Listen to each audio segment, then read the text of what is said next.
Hey, everybody. Welcome to another episode of the Mile High Game Guys Board Gaming Podcast. I'm your host, Adrian. I'm Zach. And I'm Jeff. And we're coming to you with another episode of the mostly weekly, sometimes sporadically, board gaming podcast that we do. And that remains sponsored by Gray Fox Games. So yeah, good stuff.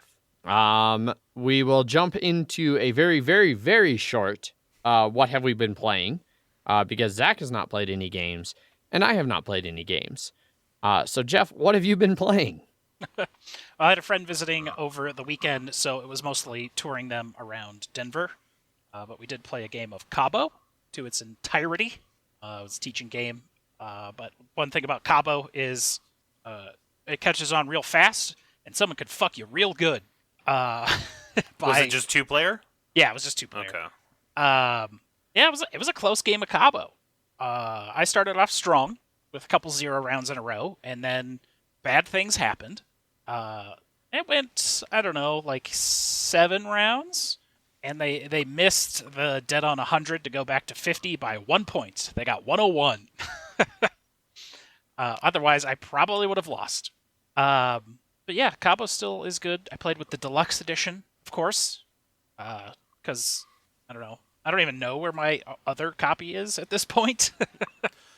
And there's such a big difference between the deluxe and non-deluxe that it's what's the point? Yeah, absolutely. Yeah, but besides that game of Cabo, that's been about it. A lot of Schitt's Creek watching and Schitt's Creek? Yes. It sounded like you said shit squeak.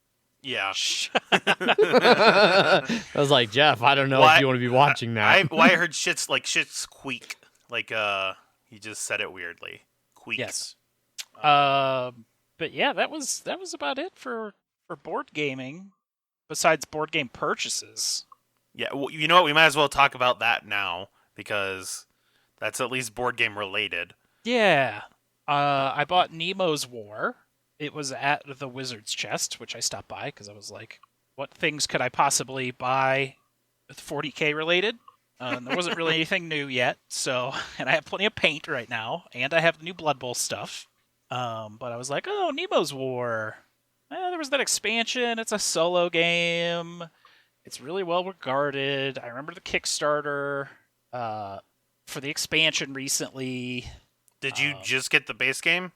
It's the base game with the 3 expansions. Okay, all right. Which are like small card expansions. Gotcha. So I'm looking forward to playing that / learning that. I feel I bought something else. Oh, I bought some of the North Sea games. Like Explorers, Shipwrights. Yep, that's it. Yeah. Yep. Because they're starting to get rare, which is unfortunate. Also, the Wizard's Chest starting to carry used games now. Really? Yeah, and they had a used copy of the campaign edition. Oh, the one that connected the 3, yeah. Yeah, for like $8. So I was like, I'll probably just get that too. Nice. They also had like an older edition set of Catan for like $75. I was like, oh my god, $75. Yeah. Yeah, that was about it for my perusal of the board. I look forward to not playing any of these North Sea games. Right. Like almost any game, right? Pretty much. Yeah. The expansions for North Sea are out there somewhere, and they released that like collector's edition fairly recently. Oh yeah. That was just like, this is the box that can hold all of the expansions and stuff in there, and I guess it came with card sleeves, but like all of it's out of print. Like you can't find it easily online. I did not search heavily, but but now that all 3 of those like architects, paladins, and Raiders? Viscounts none of the West Kingdom. Yes, West Kingdom, yeah. Yeah, are out. Yeah. And maybe I should buy those and not play them. Maybe, yeah. Yeah. I think I saw that they were starting like production or design or whatever for either the North or the South. I don't remember. Like whichever one they haven't, or maybe East. So that it was the North Sea and then the West Kingdoms. Yes. Okay, so I think it was the East. Somethings. Yeah. Yeah. The East Air. I don't know.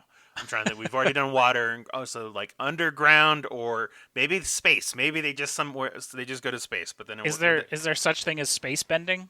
I don't know. Is that in the show? Maybe that'll be in the sci-fi spin-off future version that they do, Maybe. where he's still like alive or something. He's just older. Yep. I got in the Inish expansion, so that's something I won't play. Nice. I heard that they are just announcing, he's going to do 2 more expansions for it. Oh. Yeah. So you have like the small expansion and the big one, or is there just the one expansion? I think it's just a big one. Okay. And that one came out a while ago. Yeah. Seasons. Seasons, yes. Yeah. I guess it only came out 2 years ago, but hey, once again, time is just a foreign concept now. yeah, I mean, because technically 2019 is 2 years ago, so Yes. but I read through the rules, just kind of see what was different. It of course adds a 5th player, but it also adds a mechanic to let multiple turns happen at the same time, if that makes sense. Yes. Yeah. Like, what game? I know there are some games I'm thinking of that have that. What is it? Like Eclipse? I think if you have a certain amount of people, like multiple turns can happen at the same time. And then Mystic Veil, the Covenant expansion. Yep, that's it. Yeah. That added the day and night. Yeah, it's always good when they have that because they know it's going to just increase the length of the game so much. Yeah. But this adds a bunch of new cards, and they're all net like large size, which is super cool. There's 2 updated action cards to replace the originals, I guess. Mm-hmm. Gotcha.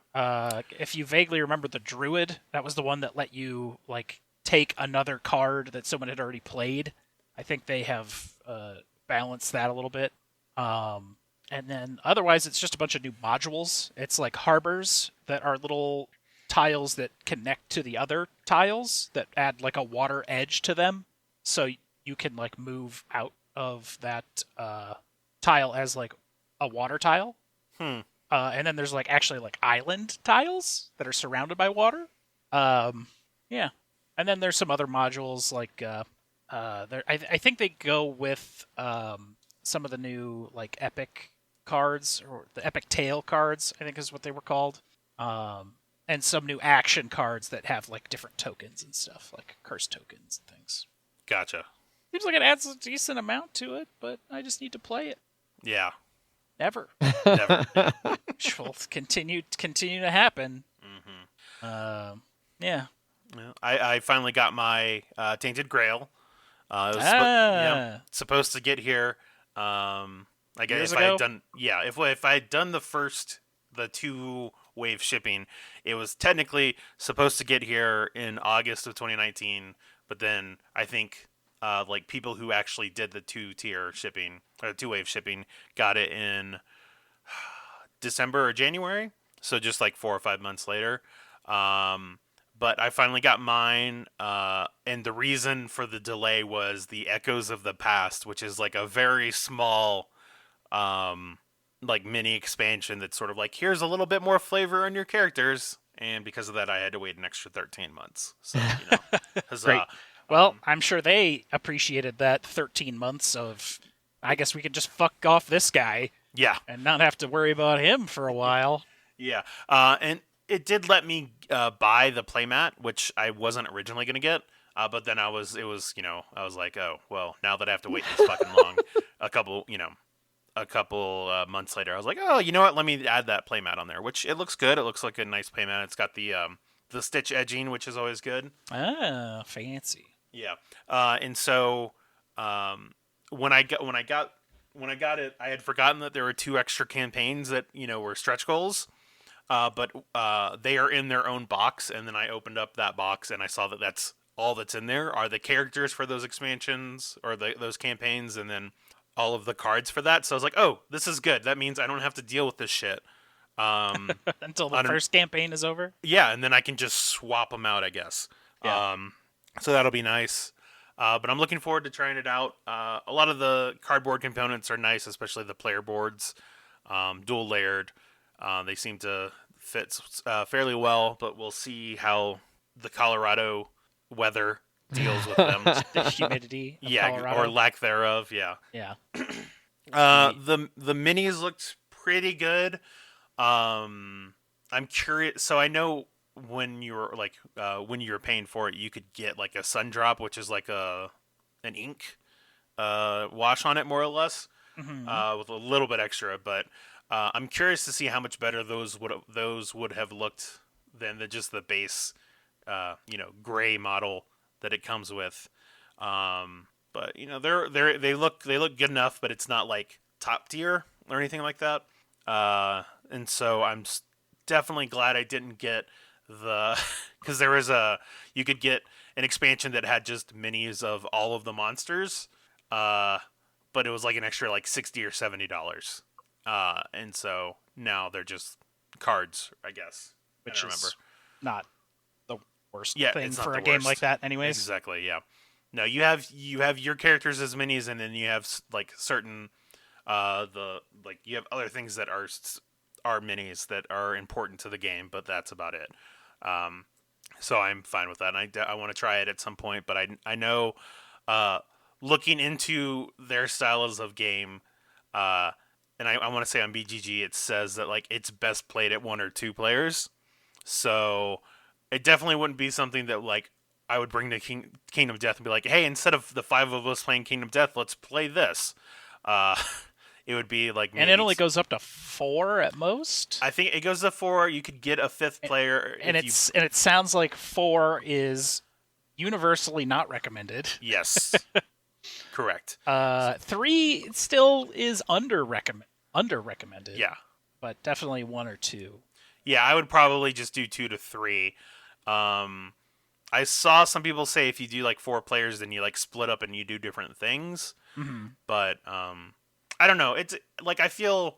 Oh God, what's that game called that they also did? Nemesis? The very depressing game. This War of Mine. This War of Mine. Yeah.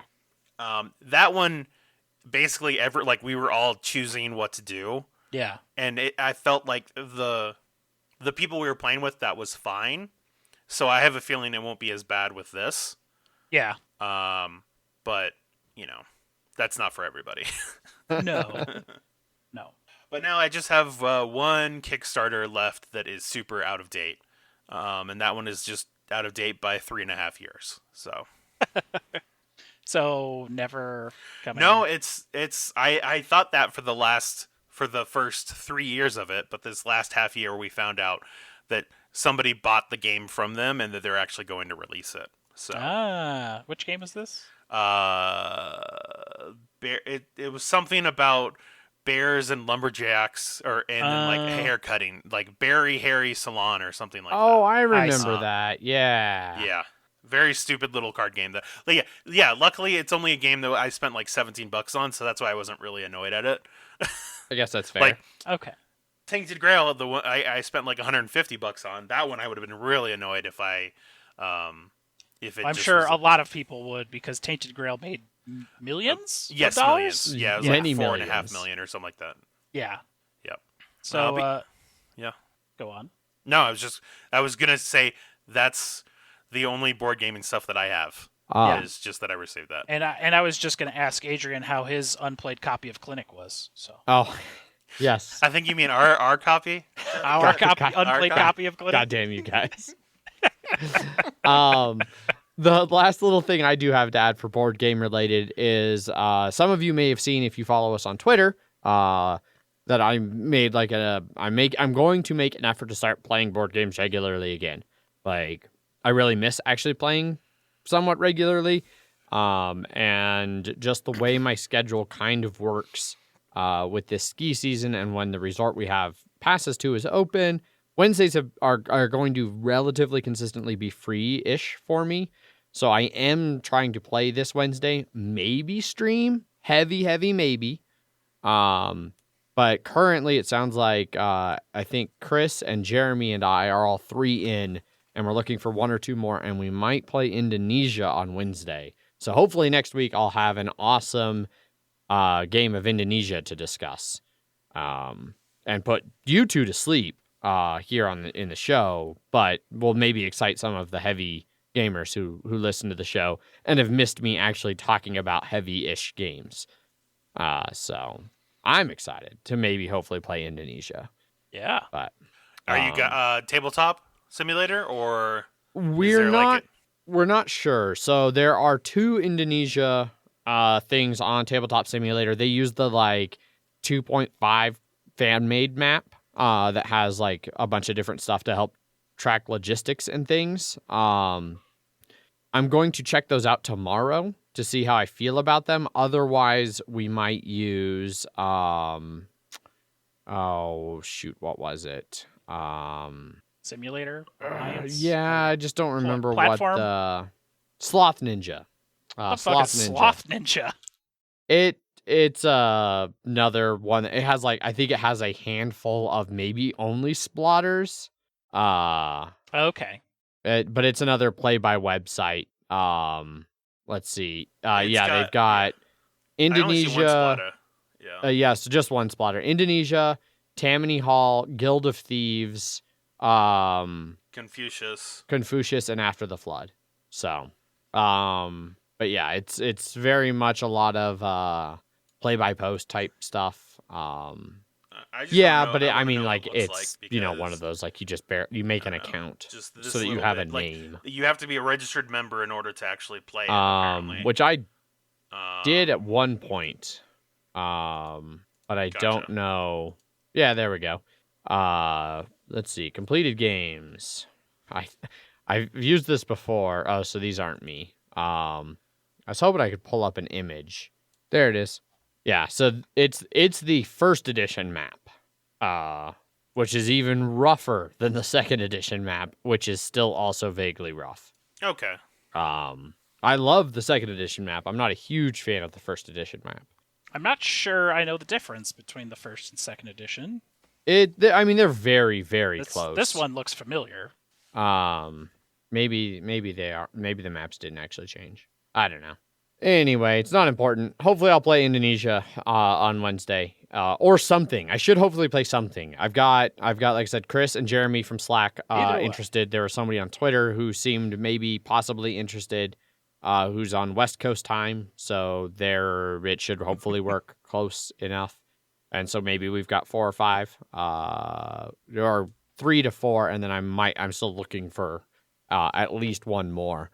To play something, just to fucking play something. And Megan and I also made some tweaks to our camping setup, and so we might start playing Pass and Play Terraforming Mars on the app when we're up camping on our snowboard trips. So I might have some session reports from those coming soon too, now that we've kind of adjusted things.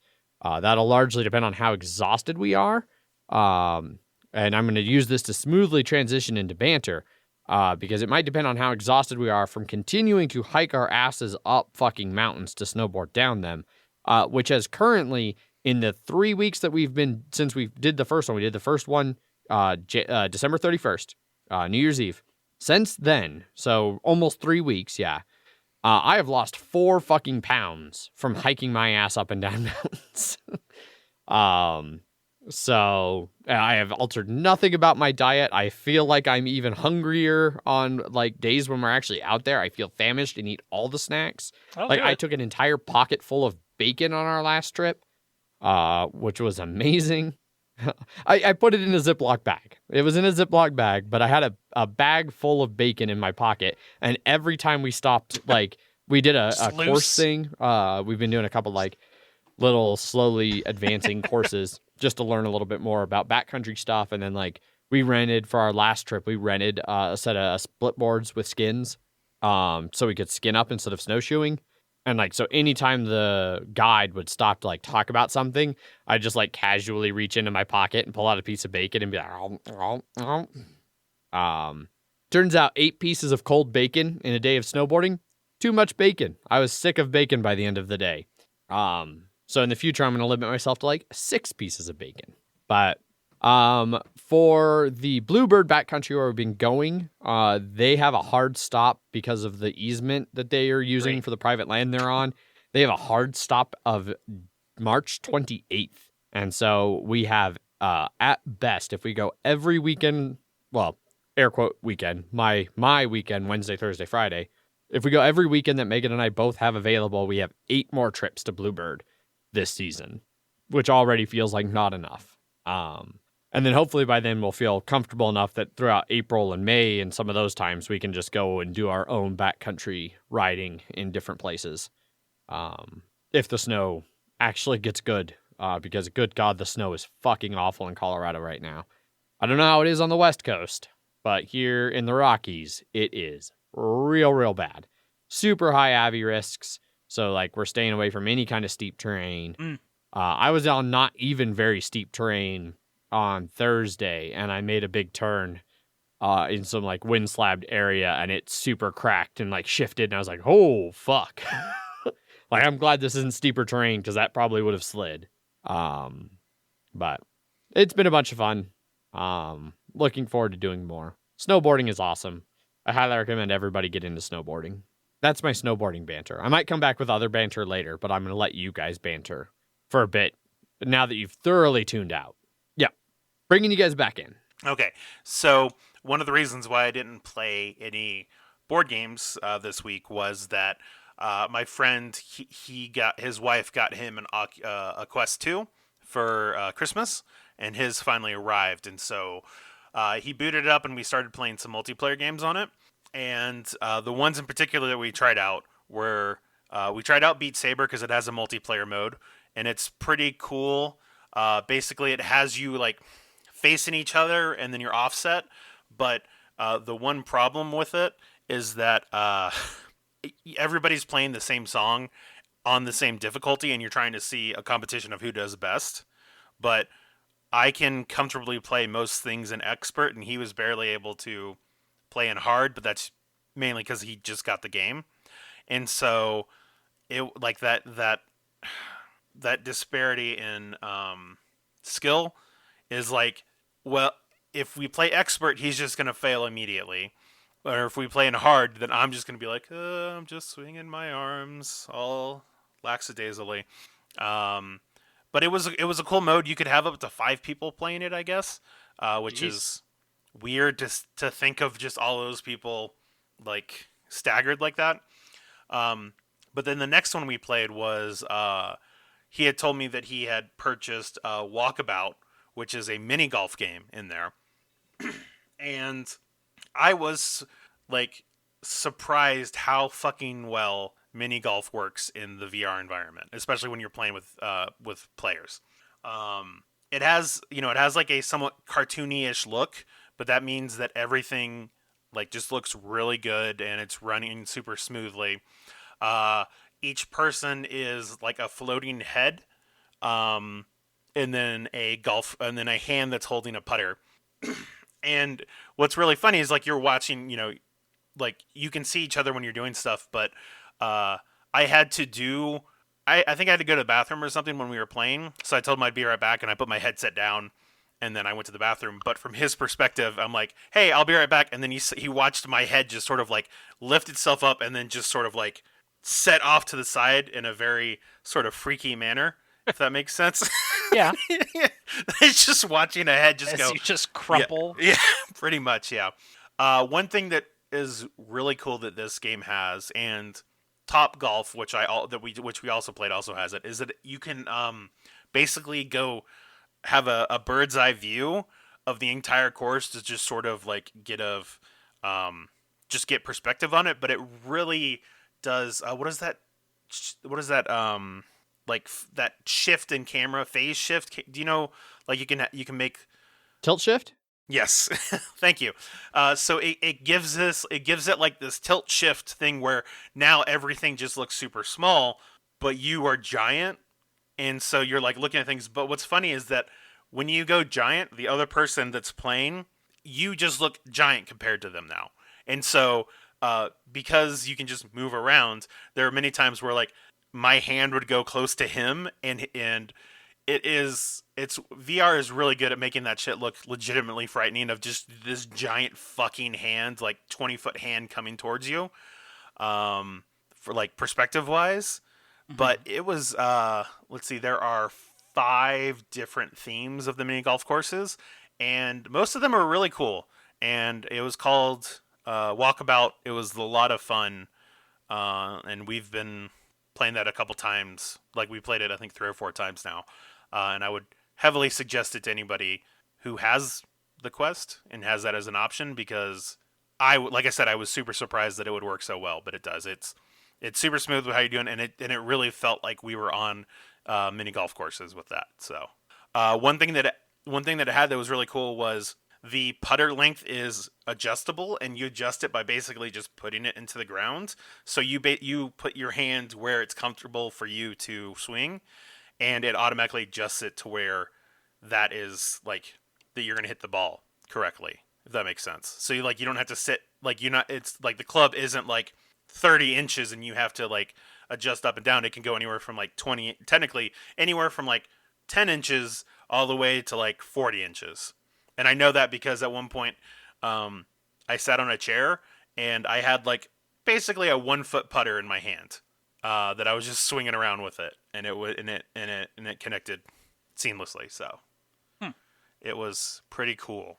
So yeah, that's what a lot of my past weekend has been, was doing that with him. So, and then also watching the premiere of WandaVision on Disney Plus. Yeah. Adrian, you watched it, right? Yes, I did. I'm tentatively interested in what they're doing, but the first 2 episodes were not at all what I was expecting, and B, a style that I don't really connect to. Like I appreciate that they were trying to do like an homage to these different types of shows, and like it's supposed to kind of advance through the decades-ish of television. So the first one is like in the 50s, and that's your Dick Van Dyke? the Leave It to Beaver, Dick Van Dyke. Yeah. And then the next one was in the 60s, and that's a little bit more Bewitched style. And you can... Dick Van Dyke was 51, apparently. Yeah. 61. So he was Okay. probably though 60s. like maybe that was in the vein of the 50s style that then over the 60s transition. Yes. I don't know. Yeah. Yeah, so that one was like multi-camera, and it was a lot of just like stuff in the house. Like you only had more or less 2 like very confined amount of sets. So you had like the house set and then the work set, and that was about it. And everything took place in that context. Whereas the second one, like once it switched to the single camera, they actually have them going outside of the house and like interacting with more people, and having it be a little bit more modern in that respect. Yeah, which But, I guess so. And I'm gonna have to rewatch at least the second one, because by the end of the first one, I was hard starting to struggle to care or pay attention. Care, yeah. Well, and that's what I was saying. I was like, I think the first thing I said in our little spoiler thread was just, I'm really glad they released both of them at once, because I could see the first one really leaving people a sour taste without the second one to give a broader concept of what the show's actually trying to be. especially and how it's going to especially change. the way they just drop you into the show with no context. You're like, okay, so that's Wanda and that's Vision, and I know what happened to them in the MCU. So why are they here? What is this? Why should I care? And like, you can, if you watched any of the trailers, you obviously have an idea of what's happening. Or if you know anything about like the comic series this is based off a comic series, right? Like a run of comics. Kinda. Kind not of, yeah. Really. And so like, if you're just watching it though, like there's no indication of that. It just drops you right into the middle of things. And the middle of things happens to be a 50s styled TV show, which for me was very painful at times. Like, I liked some of the humor, but a lot of it also kind of leaned on a lot of the same similar jokes and tropes and like very obvious setup punchline type things that was found in that kind of television show, which it didn't super click for me. There was a moment towards the end, not to spoil any of the episodes, but there's a moment towards the end where it almost kind of breaks the, not necessarily fourth wall, I don't know what wall to call it, where it almost like kind of breaks through though and shows that there's something beyond the show itself.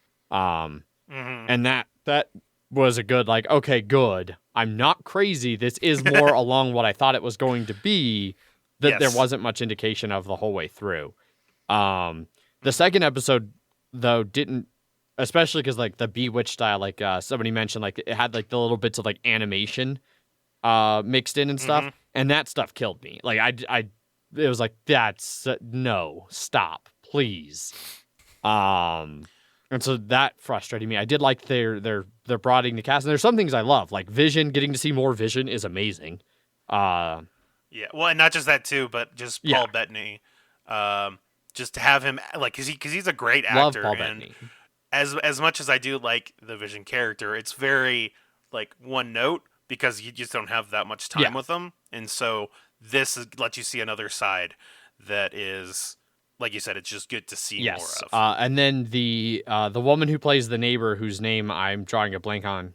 Catherine Hahn. Because I actually didn't know her name until that thread, but I was like, oh yeah, I love her. Because as soon as she showed up, I was like, oh shit, it's that lady that I know from things who's hilarious. From Parks and Rec.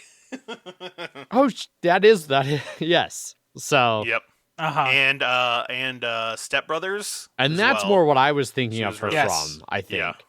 Yeah. But yeah, she's great. And she was great the first episode. The second episode, I started to tune out real hard in the second episode. So I definitely missed some things. I definitely felt what you were feeling with the first episode, but the second one, it stuck with me a lot better. And I think it was just because it was at least feeling a bit more modern in terms of its structure and all that stuff, and cameras and all that stuff, versus the first one, which was very much felt in the 50s. Yeah, it felt old as fuck. And it's weird because there's older like things, like TV shows, not as much. There's not many old TV shows I can stand. But like there's a lot of old movies. Like I'm one of those people who absolutely adores Casablanca. For like an older movie filmed in a very distinct style that really isn't present anymore. And some people watch and they're like, oh, this movie feels old and I don't like it. It's like, I get that, but I happen to really like it. And so for the TV show side of it, for it to hit so hard on the like, ugh, this is fucking annoying. So I'm excited for the show to progress into newer and newer television setups and genres, and I'm curious how they're going to do it, because I don't know how long the season's supposed to be. 6 episodes. I thought it was 9 episodes. I thought it was 6. Well, if it's 6... I thought She-Hulk was the only one that was over 6. If it's 6, then that really kind of... Because then that'd be like 50, 60, 70, 80, 90, 2000s. Like, they could actually conceivably move through those decades. Because I was going to say, like, if it's like a 9 or a 10 episode season, then, like, they're going to have to spend more than one episode in a given decade or style. And it'd be interesting to see how they approach that. But do we have an answer? I heard the furious Googling. 9. 9? Okay. Yeah. Yeah, so 9 they'll have to, which I mean, I guess they could do like a 2-part finale. Or like 8 of them take place in given decades-ish. 10s. The 20s have barely been a decade, so I don't know how much of a, genre there is there. But I don't know. I'm interested to see when they get into more modern style of television that I actually enjoy more, and it starts to feel more familiar, I guess, maybe. Yeah. Well, just seeing from 1 to 2, like you said, 1, like the cracks were showing just a little bit, and you just got more of that in the second one. And so I think that's going to slowly progress until at one point that structure shatters, maybe. Yes, and becomes something else. Yeah. So I'm definitely still interested. I mean, it's one of those things. Marvel has such a huge fucking bunch of like credit / leeway built up. I'm willing to give them a whole lot of benefit of a whole lot of doubt, especially on like a TV show where sometimes they take a little bit to get going. So I'll keep watching, and we'll see where it goes. I was not immediately enamored with it though, like some people seem to be. I, for one, enjoyed it greatly, mostly because I love all of that old television and grew up watching a lot of that old television. Same. So I appreciated it on a different level Okay. than just like, this is old. Yeah, see, I don't want to watch all these old things. I It's didn't. for literally boomers. Yeah, exactly. Exactly. And it's just nice because it's been a year and a half since the last Marvel property came out, which was Spider-Man: Far From Home. So yeah, wow. it's just been for the years where it was like 2 to 3 to 4 properties coming out a year, to just have nothing for that long. You definitely felt it. Yeah. And so Man, now I just really want to talk about what they're going to do with Spider-Man 3, since they've confirmed that both Andrew Garfield and Tobey Maguire are going to be in it. Like, how are they going to... Because it's got to be a Spider-Verse thing. So what the fuck are they going to do to bring live-action Spider-Verse? And is it going to interact at all with actual Into the Spider-Verse animated Spider-Man? I don't know. I have so many questions. I don't think they're going to do live-action Spider-Verse. Yes, I think it's... I know that WandaVision will goes directly into Spider-Man and Doctor Strange. Was it Doctor Strange and the Multiverse of Madness? Yes. Yeah, and something like that. So I'm sure those will play. It'll play with each other in there. So yeah. So I'm just really curious what they end up doing with that Spider-Man movie now that they've confirmed that they're gonna have all three of the fairly known recent Spider-Men in them. Well, and especially with Loki basically being a different universe, it's a side universe Loki where he didn't die, that he went off and did his own shit through the course of Endgame. And so yeah. See, I had kind of just assumed the Loki one was going to be a throwback too, and I don't give a shit about spoiling this. The movie's been out long enough. But in Endgame, when they go back in time and he's able to grab the Tesseract and warp away. It is. That's what I mean. Oh, okay. But it's a different universe. It's that a different. happens in. Yeah. Okay. Then we're on the same page. Yes. So yeah, I'm interested in all of it. I'm here for all of it. Yeah. Yep. And then I'm looking forward to Falcon and Winter Soldier is coming up next after this one. And when is that one? Because I pulled up the poster I pulled up was the one that's okay. Because the one I pulled up was the one that still had Black Widow in May of 2020 and Falcon in fall of 2020, and I was like, well, that didn't fucking happen. So I was trying to look for an updated one, and I can't find any that covers the updated Phase 4 timeline. Did Eternals come out ever? Is that another one that got pushed off? Okay. Yes. So it's supposed to come out in March. I was thinking 19th. Inhumans. Yeah, I think that's what I was thinking. Oof. Nope. That's We're not going to talk about that. We're not Right gonna talk under the about rug. Yeah.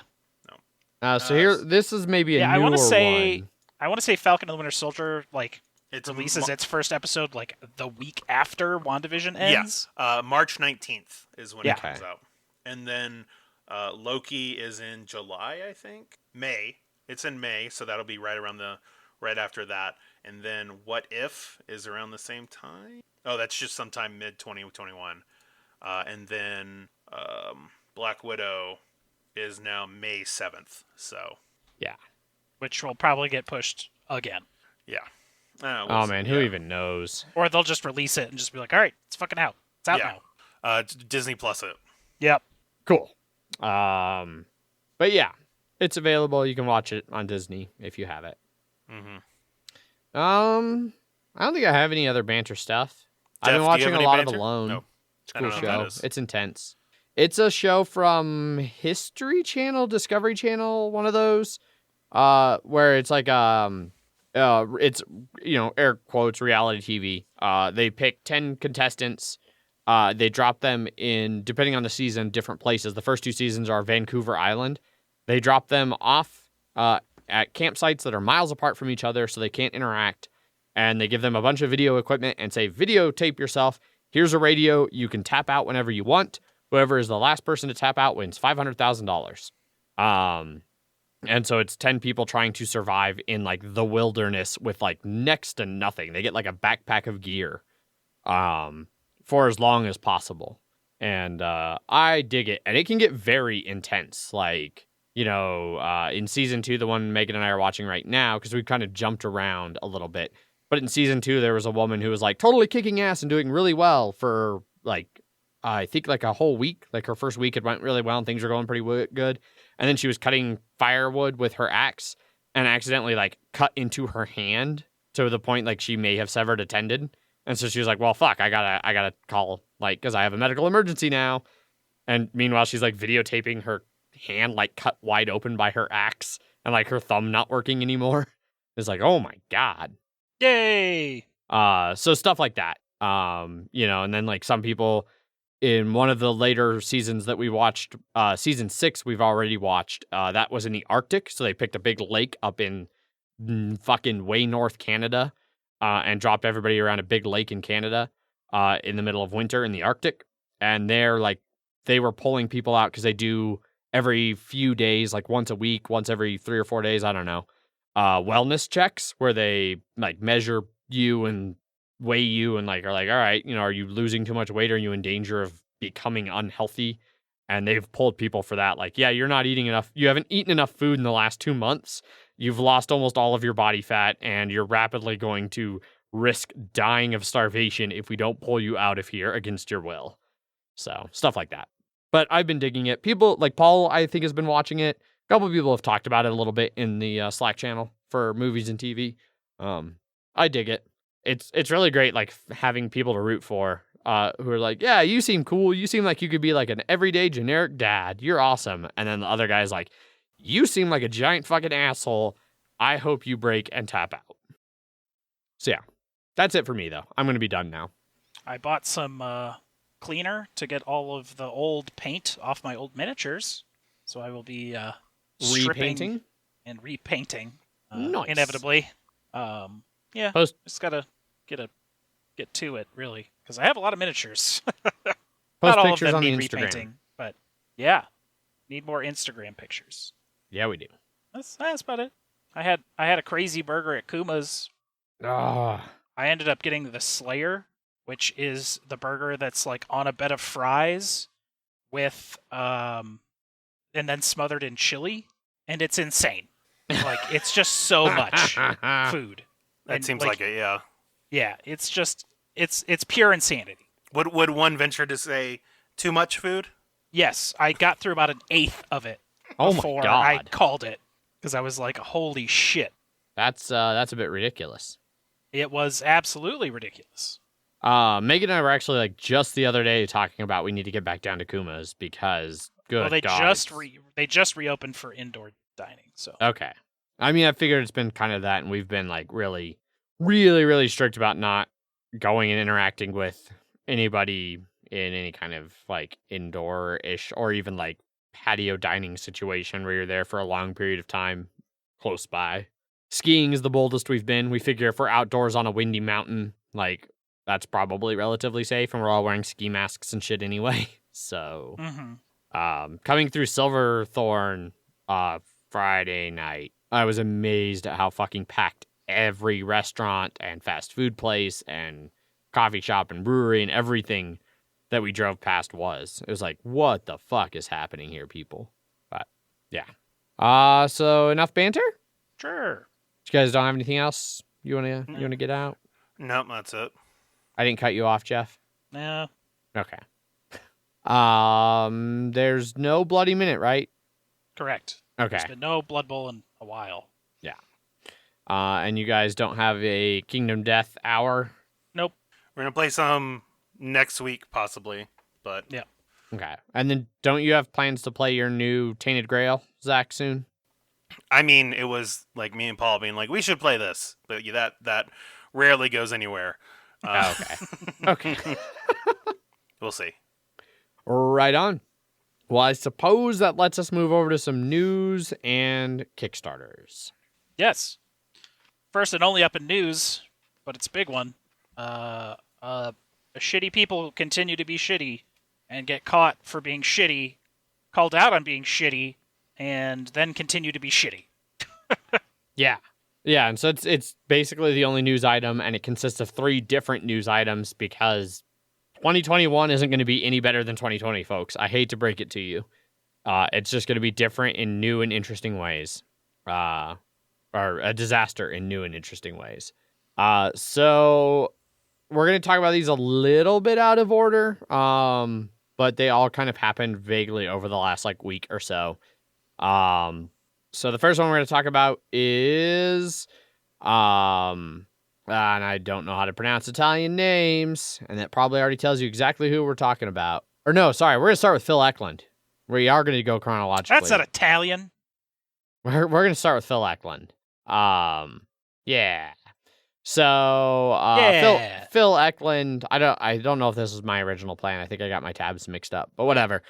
Phil Eklund, not too terribly long ago, published a thing on his Facebook page, going all in on COVID being kind of bullshit, and especially the lockdowns, and that they have no discernible difference from places that did lock down and places that didn't lock down, and all of this stuff. And he tries to pretend that he's being scientific about this because he's a former rocket scientist.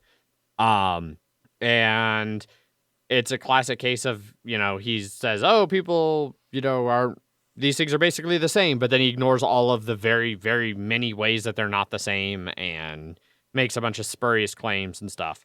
Well, understandably, that pissed people off. And then there were a lot of other people who were like, hey, by the way, don't forget that he defended colonialism and slavery and stuff in the footnotes for his rule books, because he says that those things were necessary for us to get to modern civilization, and that ultimately, in the very long view, they ended up being positive for the people who were enslaved and or colonialized, and a bunch of bullshit like that.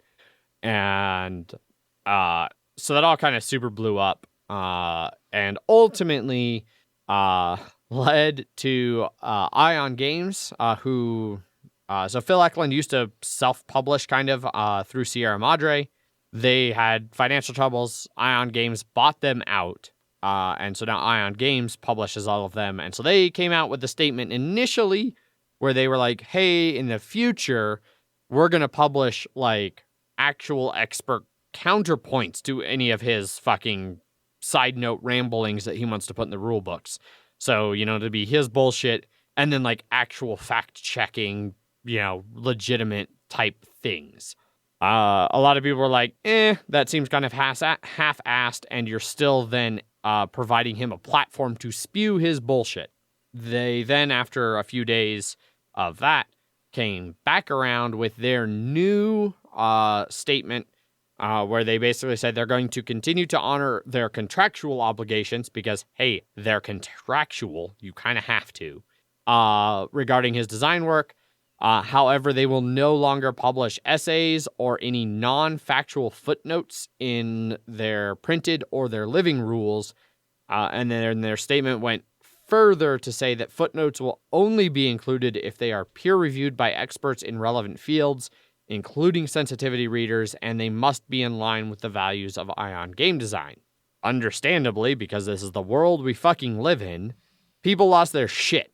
The Ion game designs, their tweet announcing this, the top reply that I see when I log in was somebody who goes, this reminds me of Fahrenheit 451.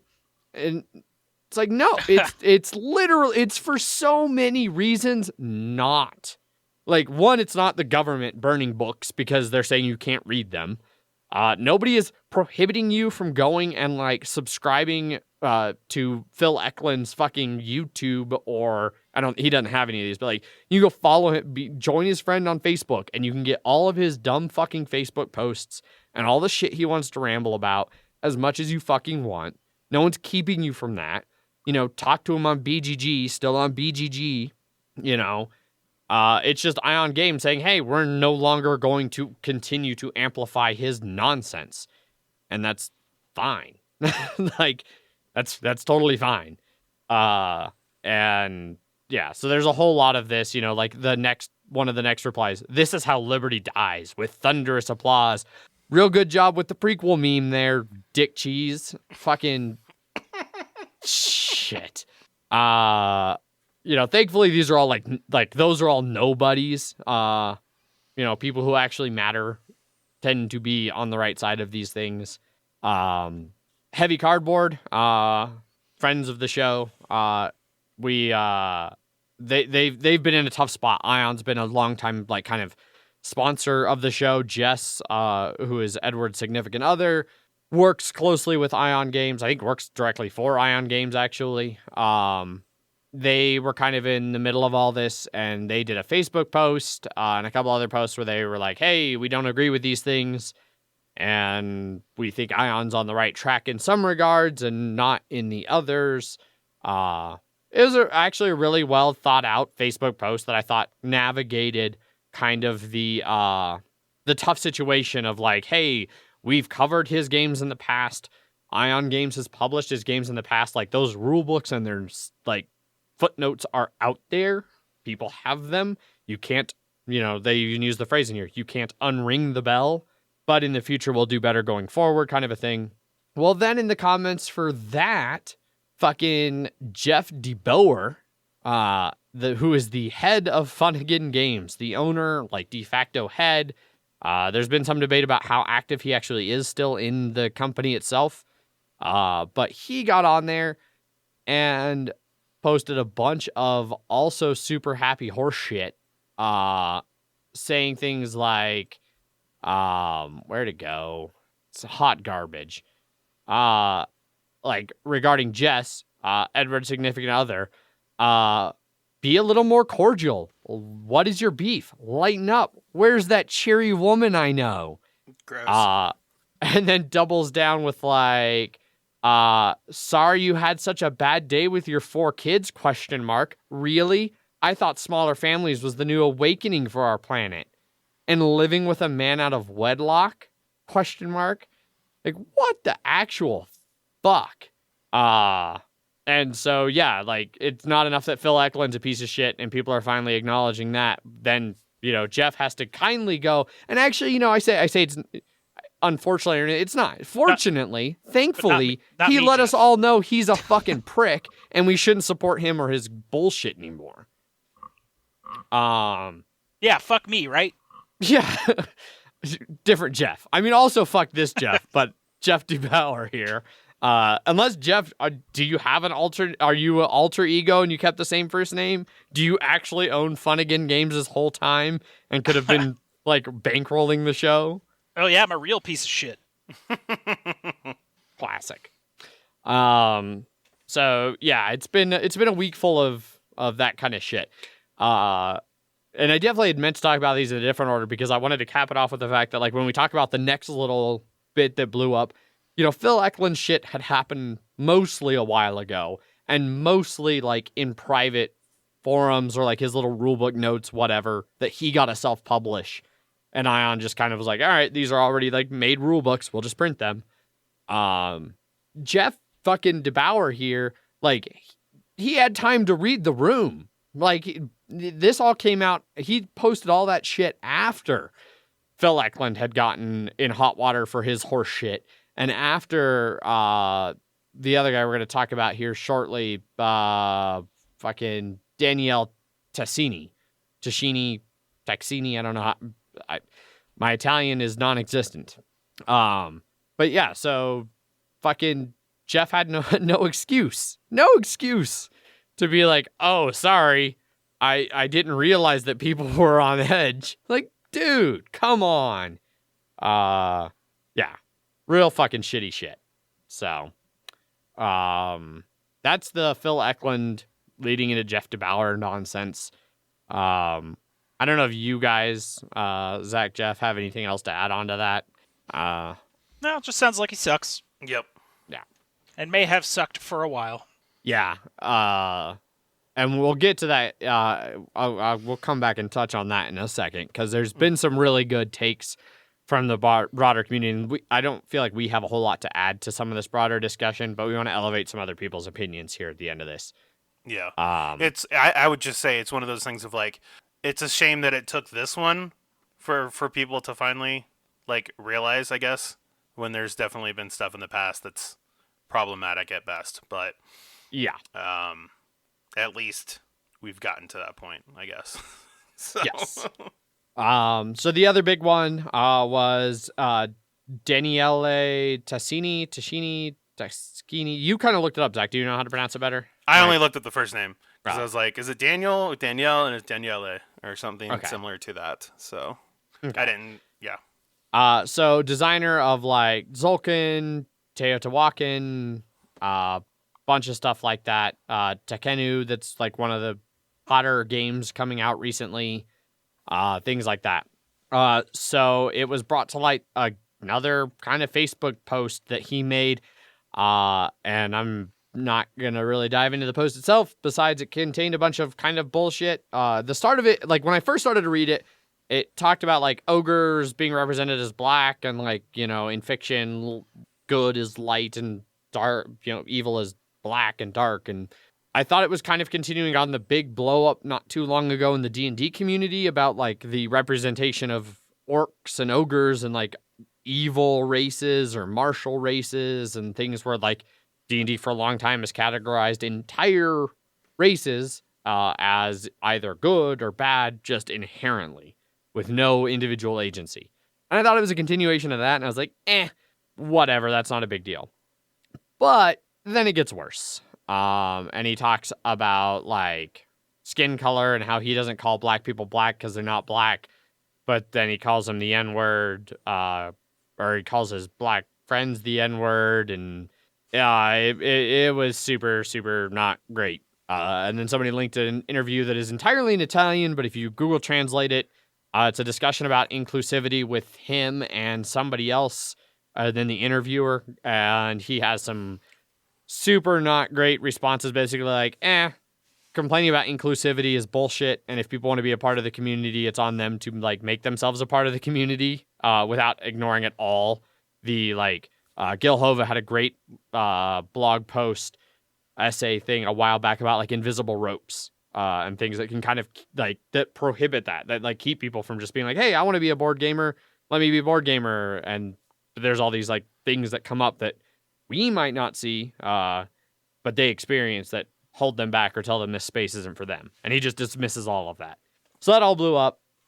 Board and Dice, the company that's publishing his games, put out a statement where kind of the same thing. They condemn discrimination and bigotry of all kinds, and they're going to keep working for positive change. They condemn all of his statements, everything like that, and that they are suspending all collaboration and work with him. They are under contractual obligation to continue to support previously released board game designs by him, but they will not consider any future designs of his for publication. And then I think they came out a little bit later and said that they're going to do some stuff about giving proceeds from some of those games to charities and things like that. There's since been 2 apologies by him. The first one, or maybe this is the same one that somebody shared in the Slack channel. It seemed a little bit, it's hard to say. It's clearly like English is very much a second language for him. And I don't remember, somebody in our Slack channel very jokingly kind of said like, I'm really glad I've never fucked up so bad I had to apologize in a language that wasn't my first language. It's another one where the parts of the apology seem maybe sort of heartfelt, but some of it also seems kind of like more I'm sorry I got caught rather than I'm sorry I did it. I don't know. It's hard to say. There seems to be a history here, is the bigger thing. Like, it's not just a one-off comment. And that's kind of the case with both situations, with Phil Eklund and with Daniele, is that like there has been a history of things that have been like either right on the line or just barely over the line, or in some cases like kind of way over the line but didn't get attention. And then finally something did, and everybody goes, hey, all those yellow flags you saw before you saw the red flag, they should have told you the red flag was coming.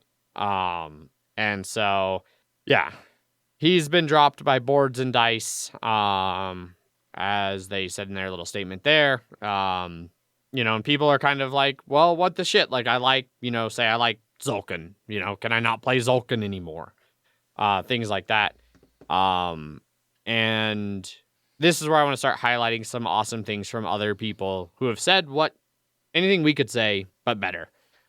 So Emma Larkin, who is one of the hosts of Ludology, and is also a board game designer in her own right, had an awesome thread about essentially there being 3 main types of people who defend creators that have been condemned for bad behavior. Type 1 is the don't take away my stuff type. The type 2 is the what if I mess up type. And the 3 is, but I do that, so it can't be bad type. She also directs her as the 4th category, who's the I just want to talk about both sides type, which just sucks the life out of the room and is totally dismissible. For the type 1 stuff, and this is the one I think is, especially in board gaming, the most common. I think this is what most people are like. They're like, well, shit. This guy's made a bunch of great games that I really liked, and I own them. What can I do now? Like, do I have to stop playing his games because he's a piece of shit? And the answer there is, it's up to you. Like, that's kind of on each of us. Like, I don't think there's many people in the hobby. I certainly wouldn't hold it against someone if I went over to their house and I saw they had Tzolk'in on their game shelf. Like that's been a very popular game for a very long time. It has some interesting mechanisms. It's a game I've wanted to play for a long time. If you've previously bought it and you've put the money in there, like that, you can't unring the bell to kind of bring back that statement. Like, it's up to you to decide if you feel fine having that on your shelf and playing that. How much of a tie does the game he made have to his bad opinions? I don't know. That's a very personal kind of decision and bar to set. She talks about like that second group, the what if I mess up group. And she talks about like a lot of times the people in that group, they're seeing this as like an isolated incident. They're like, oh, he said this one bad thing. He made one mistake. And she points out that it's usually not one thing. There's usually kind of a history of this. These things build, and then finally it boils over. And almost every time these things happen, there's other people who's been like, hey, I've been saying for a while this guy's awesome, but is awful, but nobody wanted to listen to me. I feel vindicated now, but you're all behind the times. So that's not always, it's not really fair to be like, hey, it was a one-time mistake. It rarely is. And then also when you look at apologies, if it was a real mistake, people would actually show more remorse, and they don't always. And this is one where I'm torn in the Daniele situation. I think it's hard to say since I don't speak Italian and I can't read his, like he posted it in English, which is clearly a second language for him. And it's hard to gauge for me what his level of actual remorse about these things are. There seems to be a history there, though, so I don't know if he's just trying to say the right things or if he actually believes it. I don't know. And then the third group, I do it, so it can't be bad. Basically, yeah, it's still bad, and you probably shouldn't do that, and you should use this as an opportunity to learn and grow, because otherwise it will be you next time, potentially. I mean, if you're just a gamer, then not a designer, not a publisher, not an industry person, then you're probably not going to ever get a massive, huge Twitter mob going after you. But you can still use these things as learning opportunities to not be awful people. So it's a good thread. There's a whole lot of stuff in it. We'll throw a link in the show notes, which will be on the Punchboard Media page for this episode. I recommend going and checking it out.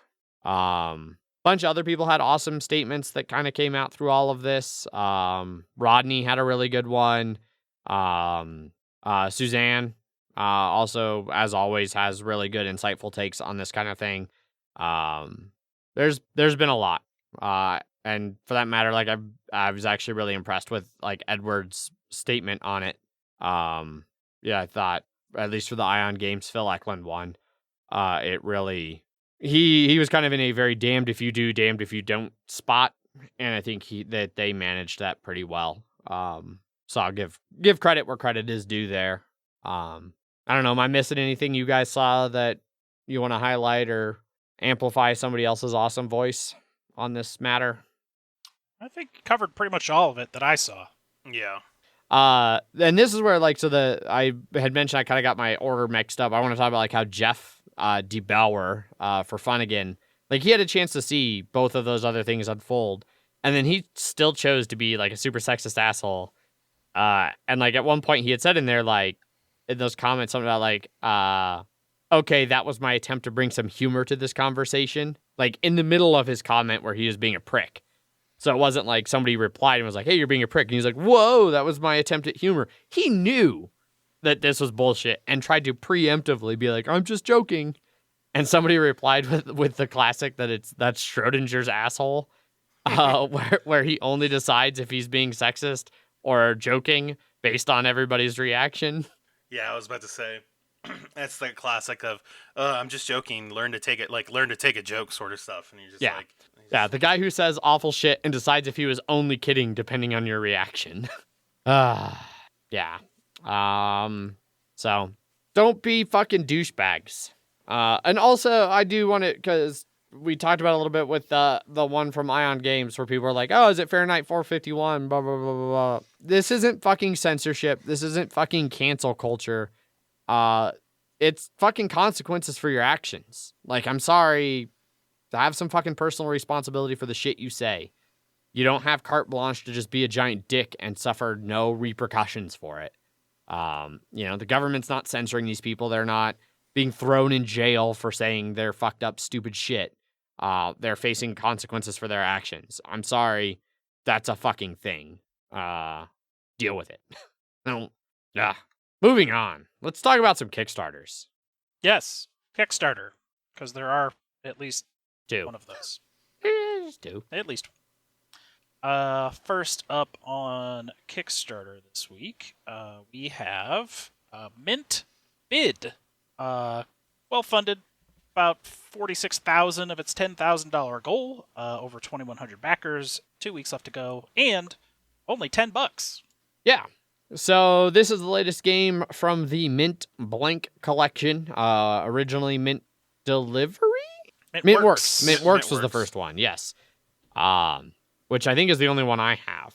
But this is the latest from them. They're light little games that fit in a mint tin. So this one is a bidding game that plays pretty straightforward. So at the start of each round, everybody takes 4 mints, which are money.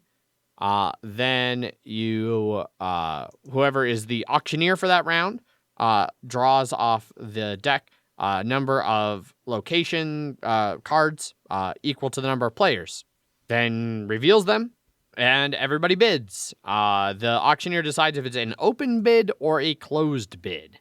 So the open auctions, you can freely discuss what you're going to bid and how much and what for with everybody, and you can make deals with the people to your left and the people to your right, person to your left, person to your right, about bidding with them. Bids get combined in this game. So similar to Castles of the Mad King Ludwig, a lot of this game takes place between players. And so you're trying to balance what you're doing with the person to your left with what you're doing to the person to your right. So during the auction, you can be like, hey, Zach, you're sitting to my right. Would you like to go in on me to win this auction? You know, I'll put in 4 mints if you put in 1, and then we can bid 5 and we'll beat Jeff's bid of 4.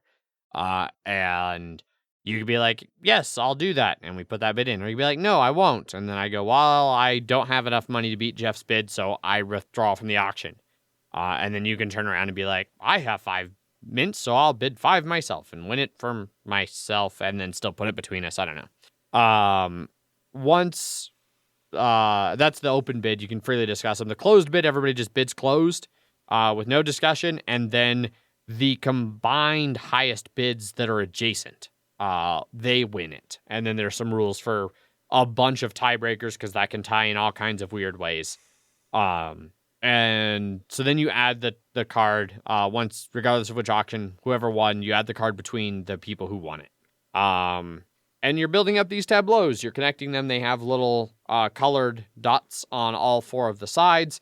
If you match the dots colors, they're going to be points at the end of the game, but they don't have to match. You keep doing that until all of the cards are gone. There's a very variable number of cards depending on the number of players. Then you go through special points where at the end of the last round, it's like 5 rounds, I think. Whoever has the most of the deed type of card, they get a random location from the ones that weren't used in the game. The person who has the most utility type cards can move a location. to a new position in its same city. Whoever has the most of the production gets to rotate a location 180 degrees. And then whoever has the most culture gets an additional 1 point for each matching color they control. Then you kind of total it up, and whoever has the most points in their least valuable city, I think, is the winner. I think it's just like Castles of Mad King in that way. That makes sense. Okay. Nope, this one is just the player with the most victory points wins. So you count the points on both sides, though. So they total together. And then there's some tiebreakers there. So if I'm the higher bid on it, I don't care if either you get it. Like if I team with you or if I team with Jeff, as long as I'm part of it, because it'll end up next to me. Yes. Okay. The only difference might be like if you think I'm beating you and Jeff is way in last, you'd want to put it on Jeff's side so he gets fewer points and I don't get any. Yeah, that makes sense. So, they have some variants for like two players with an AI/Atoma, and then even some solitaire rules. I don't know. Seems kind of interesting. There was something I saw about a die roll where I was like, I don't like that. But for the most part, it does come with a die. And there was something I saw where you roll the die. Oh, yeah. So step 4. So each round you do 4 steps: income, auction, bid, and resolve the bids, and then roll. Roll the die. Players gain 1 mint for each location they control whose victory points match the die result. So that little random, like, how people get money, I don't like. Gotcha. Because there's no, on a single die roll, there's no mitigation. Like, you have the same odds of rolling a 6 as a 1. So, I mean, it clearly makes getting like the 6 buildings more valuable because on the 1 in 6 chance that they come up, you're going to get a lot more money to do more bids with. But that seems like I could see that making the game feel broken. Like one person getting a 6, luckily at the right time, could give them the money to really dominate the game, I feel like. So, yeah, I can see that. But I don't know the breakdown of all the cards. There's 30 cards in total, and at 6 players, you play with 20. Whereas at like 5 players, 16, 4 players, 12, and 3 players, 8. So you don't ever play with all the cards. So I don't know what the breakdown of the cards are. If there's a lot of 6s so that everybody probably has some, then it might balance out just fine. I don't know. It's interesting. The game in the rule book that I'm looking at, the PDF for the rules says 1 to 4 players, 45 minutes. But then they have the like breakdown of the different amounts of cards, and they have 5 and 6 player breakdowns, like right there next to the 1 to 4 player count listing. So I don't fully get that either.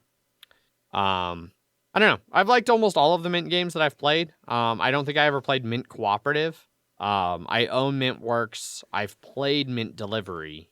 I just got both of those fairly recently. It felt like it took forever, but I just got Mint Cooperative in not too long ago. Added to the pile. The very small pile. Yes.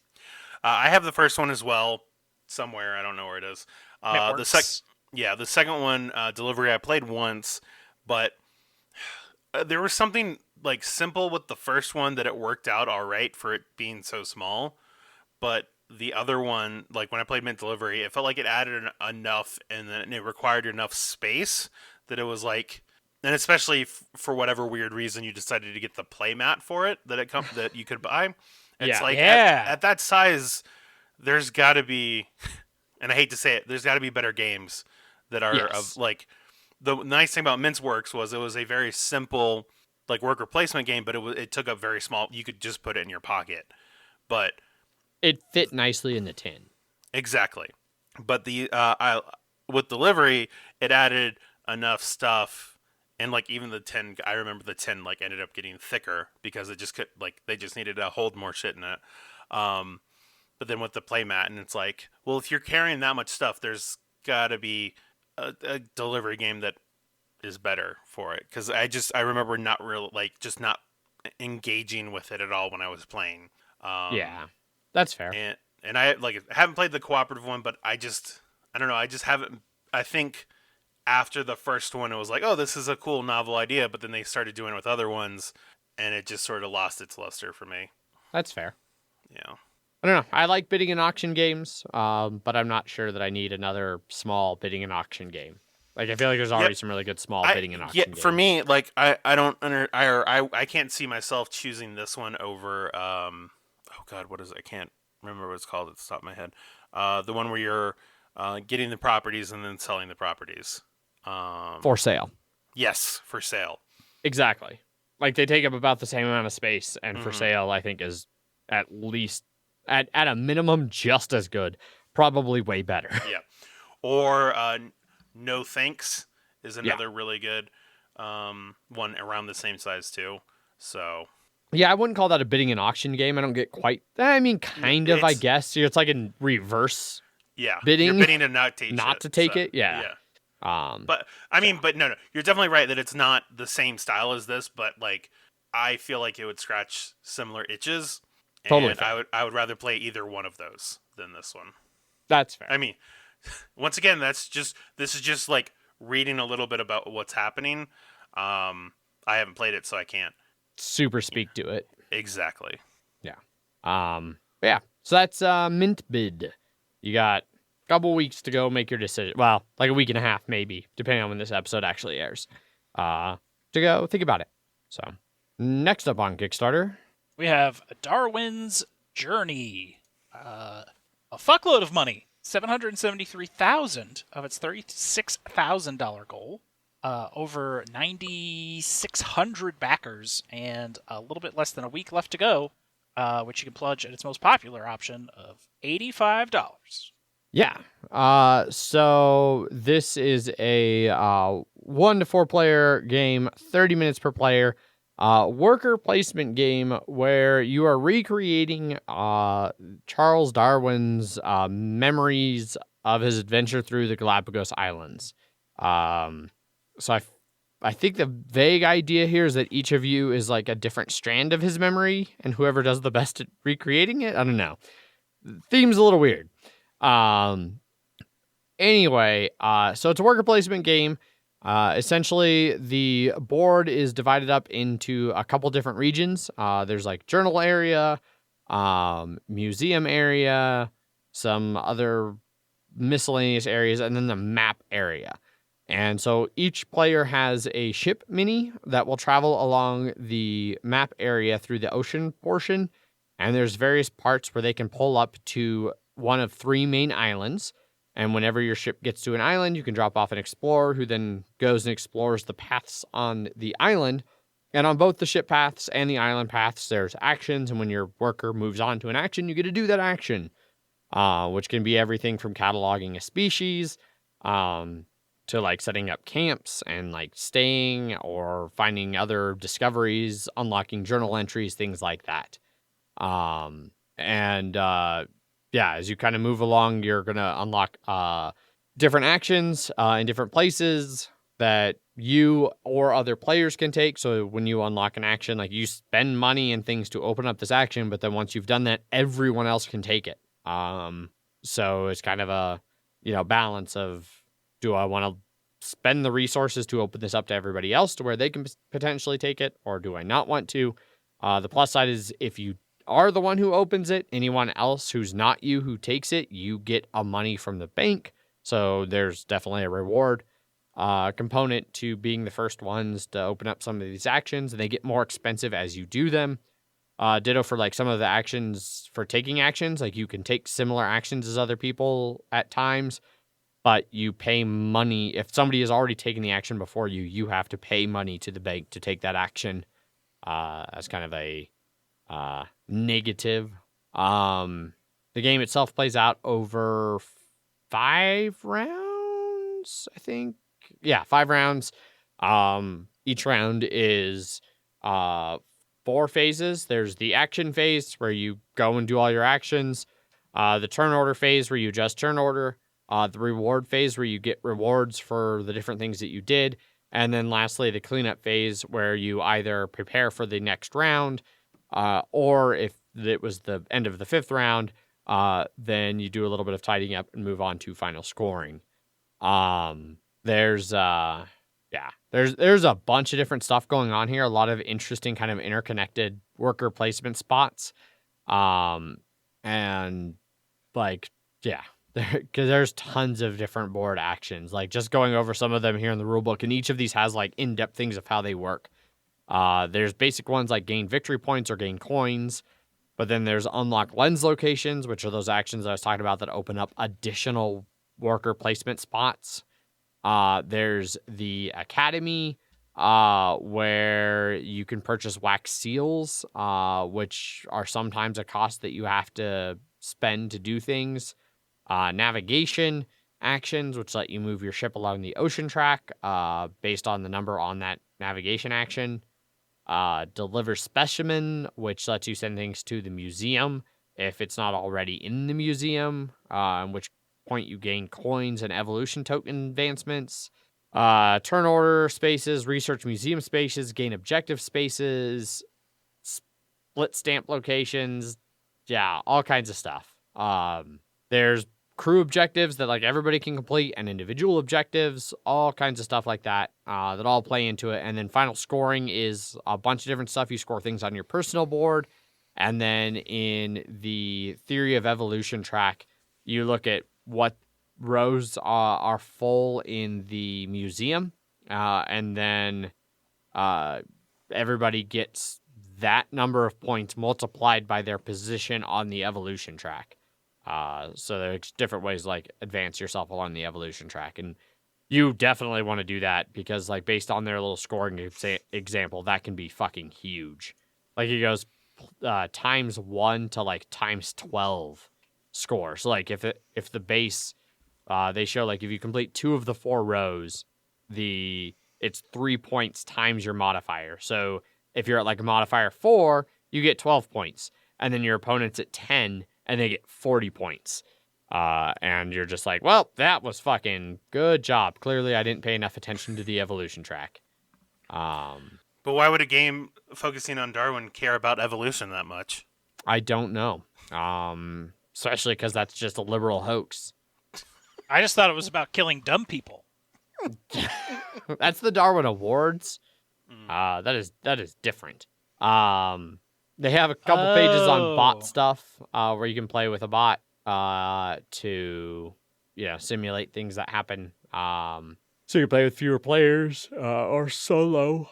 Yeah, the game itself is really gorgeous. I like the art style a lot. The components look really good. They've got 2 versions. There's a base game that's €45 or about $55, which is pretty much all like just basic wooden components and then cardboard chits. And then they got the deluxe that's €70 or about $85 here in America. And that's got metal coins, plastic wax seals, cotton bag for those seals, screen printed adventure tokens, all kinds of cool game upgrades. An expansion too, so it does? Oh, is that? Yeah, and a complete Oh, expansion. Yeah. Okay. So I was looking at the I wasn't looking at the actual pledges. I was looking at the thing on the Kickstarter, which I don't actually see. Oh, there it is. Darwin's Journey Fairyland expansion. Yeah. So whole bunch of cool stuff there. Bunch of different videos on how to play. The rule book's available. What are you about to say, Zach?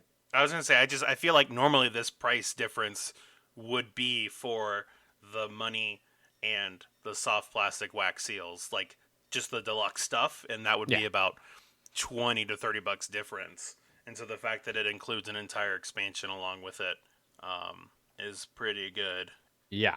And certain collectors stretch goals, which I don't know how you tell the difference. Collector stretch goals are the golden looking ones. Red ones are for everybody. So like stretch goals that they've unlocked, which have been a bunch because like Jeff said, it's super well funded. The first 2 were for everyone, 2 new scenarios and a new crew card. And the second stretch goal was a player aid sheet, which looks like that's going to be pretty mandatory for this game. The third stretch goal was one of the collector's ones, which was for evolution wooden tokens. So now the evolution tokens aren't going to be little simple wooden discs. They're going to be these books that are like, again, screen printed and look like a little wooden book. And yeah, they've done a bunch of stuff. So the collector's edition, 20 new illustrations for the adventures. Bunch of new tiles, new ocean track option, 4-player ships, and a new adventure token. Oh yeah, the other thing for the collector's edition, there's a full-on, I'm pretty sure it's a double-sided board, basically. It's got a whole nother side. Alternative Fireland board layout with new map and mechanism. So maybe that's part of that expansion, which may or may not be a double side to the board. I don't know. It's definitely a different map, though, if you compare the two. Yep. A much more complicated map, in-depth map. Yeah. A lot of other stretch goals. Like, I'm not even touching on the stretch goals really here for the base game. A lot of new objectives, solo mode, alternates, things like that. Improved card stock. Yeah. All kinds of stuff for all of them. UV box for everybody, both versions, has been unlocked. Treasure chests have been unlocked. Looks like at this point, most of the recent ones, yeah, like the last, let's see here, 1, 2, 3, 4, 5, 6, 7, 8. The last 8 stretch goals in a row have all been collector's edition exclusives. So that might be the case going forward. Sorry, the last 7 that have been unlocked, the 8th one that has not yet been unlocked is also collector's edition only. And actually, it's been unlocked, it just hasn't been updated. Jesus Christ. Yeah. Crushing it. It's a very popular game. Yep. Yeah. And maybe it hasn't been, because it's showing it. Okay, yeah, so it's not, because it's in euro. So they're at 641,000 euro currently. And that final stretch goal that they have listed anyway is at 652 euros. So they're 10,000 euro away, roughly. And that's the Great Ship mini expansion. So, yeah, really cool Kickstarter. This is easily one of like the most interesting ones I've seen in a long time. Well, I know the one of the previous ones they did, the Spirits of the Forest, and the Kickstarter version of that was really well done. So I would assume similar things are going to happen here. Nice. Estimated delivery for this one, by the way, November 2021. So a little less than a year. Not too bad. Not too bad. Yeah, we'll see if that happens. Yeah, I mean, who knows? Who knows? I was number 9,696. That's so a cool number. Nice. Yeah, I just backed it. I just backed it. And I'm assuming only at the 45 euro one, just the base level one, right? You're Correct. Correct. I don't want all. I didn't get sucked in by metal coins and all that other fancy shit. No. Not at all. You fool. But yeah, so that's everything for Kickstarter. Indeed. Darwin's Journey, that last one. That's what I was trying to think of vaguely. That pretty much wraps everything up. But yeah, no listener feedback this episode. If you would like to give us feedback, there's a bunch of different ways you can do so. You can send us an email. Emails at milehighgameguys.com. You can find us over on Twitter, where I tweet a bunch of inane shit occasionally, randomly, in a big dump on a board Saturday at MHGameGuys. I am Zach_MHGG. I am Jeff_MHGG. You can also find us over on Instagram at MHGameGuys, where hopefully Jeff will be uploading pictures of all of his stripping and repainting his old minis. Maybe? Well, I'm going to post pictures of me stripping, all right. Whoa, now. Look, you put the ball on the tee, and I'm not just going to fucking swing as hard as I can. If I'm just gonna lob it in there all soft. When you're stripped, do not put the ball on the tee, is all I'm going to say. We're also over on Facebook, facebook.com/MHGameGuys. We have our website, milehighgameguys.com, that we are actually in the works of maybe getting somebody who actually knows what they're doing to build us a new website. We fucked around and were incompetent for so long that someone took pity on us. We in there. Huh? What? Royal we. All right. It's group effort here. Okay, Queen. The website has old show notes. I don't think there's any new ones from recently, but there's old show notes that do have active links to things like Slack, BGG, where you can join and follow along our BGG guild number 2731. Our Slack channel is a bunch of fun. All kinds of ridiculous channels. For the most part, it stays pretty lighthearted. Occasionally things get a little, like, this week's been a heavy week in both news and politics and board game related. But the Looking for Game channel, people are still looking to play games. Snow sports, I've been talking about skinning and snowshoeing a lot. So there's plenty of places to find your niche in the Mile High Game Guys Slack.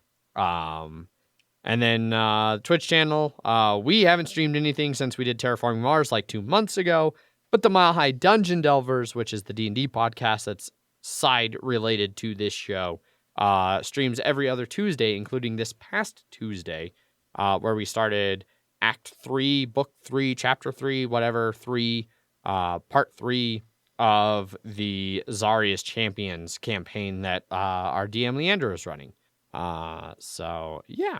Lots of ways to get in touch with us and find our content and interact with us and all of that type of stuff. Also, highly suggest you go check out all of the people over on punchboardmedia.com. Punchboard Media is a kind of collaborative group that we are a part of, full of a bunch of awesome content creators making all kinds of audio, video, print, tons of awesome things out there. We keep adding new members. Highly recommend you go check all of them out. Some of them are doing some really, really cool shit. So go check all of that out. And then, as always, we'd like to thank our sponsors, Gray Fox Games, for continuing to sponsor this show.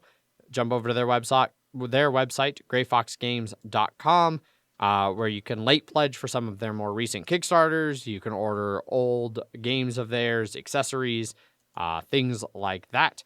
And they may be starting to work on a new Kickstarter that we'll be talking about sometime in the future. Not quite there yet. Don't have all the details, but stay tuned.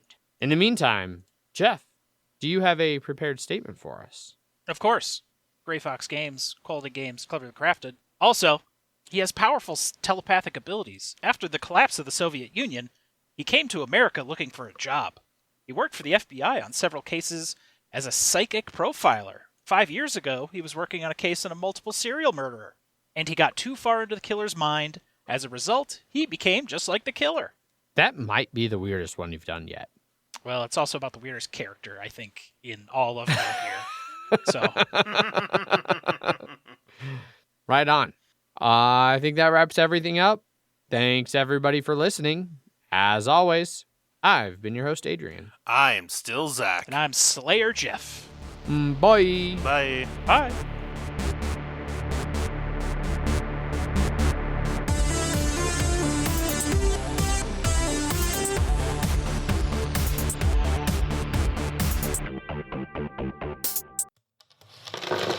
Punchboard Media, where we all bring something to the table.